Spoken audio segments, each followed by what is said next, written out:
प्रधानमंत्री नरेंद्र मोदी शुक्रवार को संगम नगरी प्रयागराज आकर यहां 13 जनवरी से शुरू हो रहे महाकुंभ का अनौपचारिक तौर पर आगाज करेंगे। वो मां गंगा की पूजा अर्चना करेंगे, आरती करेंगे, अलग अलग मंदिरों में दर्शन पूजन करेंगे और महाकुंभ के सकुशल संपन्न होने की कामना करेंगे।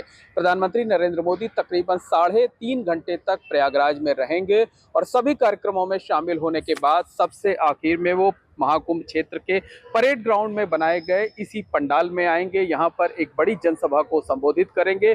इस जनसभा में तकरीबन 2 लाख लोगों को जुटाने का लक्ष्य रखा गया है।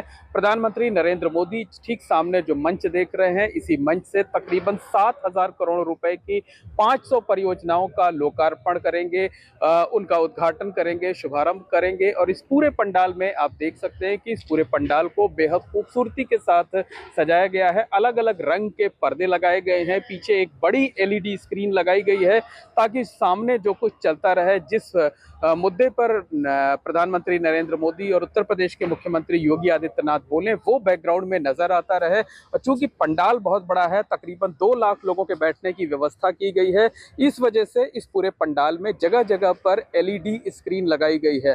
तो तकरीबन 2 दर्जन से ज्यादा बड़ी एलईडी स्क्रीन लगाई गई है। आप देख सकते हैं कि पंडाल के दोनों तरफ इस तरीके से एलईडी स्क्रीन लगाई हुई है, यानी मंच पर क्या कुछ चल रहा है उसे यहाँ पर बैठे हुए लोग सामने एलईडी स्क्रीन पर देख सकते हैं। क्योंकि बड़ा मंच बनाया गया है, बड़ा पंडाल बनाया गया है, तकरीबन 2 लाख लोगों को जुटाने का लक्ष्य रखा गया है।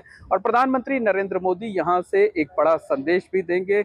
महाकुंभ में को दिव्य और भव्य बनाने के साथ साथ प्लास्टिक फ्री बनाने के लिए, सुरक्षित बनाने के लिए, स्वच्छ बनाने के लिए संदेश देंगे। और ये पहला ऐसा मौका होगा जब महाकुंभ के आयोजन से पहले देश का कोई प्रधानमंत्री महाकुंभ में संगम नगरी प्रयागराज पहुंचेगा, वहां पर मां गंगा की पूजा अर्चना करेगा, आरती करेगा और महाकुंभ का अनौपचारिक तौर पर आगाज भी करेगा। तो 2019 के कुंभ से पहले भी प्रधानमंत्री नरेंद्र मोदी आए थे, लेकिन वो महाकुंभ क्षेत्र में नहीं बल्कि शहर से बाहर झूसी इलाके में आए हुए थे। और महाकुंभ के समापन के मौके पर प्रधानमंत्री नरेंद्र मोदी जब आए हुए थे तो उन्होंने स्वच्छता कर्मियों के पांव भी पखारे हुए थे। कल भी इस पंडाल में बड़ी संख्या में महाकुंभ में जो सफाई का काम करने वाले स्वच्छता कर्मी हैं वो यहाँ पर रहेंगे। प्रधानमंत्री नरेंद्र मोदी उनसे भी मुलाकात कर सकते हैं। और जिस तरह से पिछली बार 2019 के कुंभ में उन्होंने चौंकाते हुए लोगों को सफाई कर्मचारियों के पांव धुले थे, पांव पखारे थे, उस तरह से कल भी वो कुछ इस तरह के काम करके कोई एक बड़ा संदेश देने की कोशिश कर सकते हैं। ग्रीन महाकुंभ को लेकर संदेश दे सकते हैं, पर्यावरण को लेकर संदेश दे सकते हैं, स्वच्छ महाकुंभ को लेकर संदेश दे सकते हैं, डिजिटल महाकुंभ को लेकर संदेश दे सकते हैं। तो प्रधानमंत्री नरेंद्र मोदी इस जनसभा स्थल पर तकरीबन 1.5 घंटे तक रहेंगे। उनके साथ मंच पर उत्तर प्रदेश की गवर्नर आनंदीबेन पटेल, मुख्यमंत्री योगी आदित्यनाथ, डिप्टी सीएम केशव प्रसाद मौर्य और साथ ही साथ कई अन्य खास मेहमान भी रहेंगे। अखाड़ों के संत महात्मा को भी मंच पर जगह मिल सकती है। हालांकि अखाड़ों के संत महात्माओं से संगम नोस पर ही प्रधानमंत्री नरेंद्र मोदी की मुलाकात प्रस्तावित है। गंगा पूजन में भी संत महात्मा शामिल होंगे।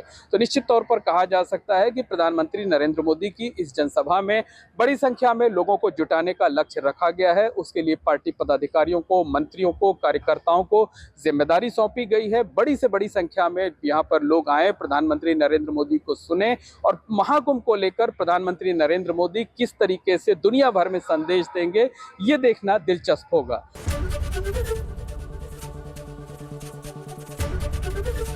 एबीपी गंगा, खबर आपकी, जुबान आपकी।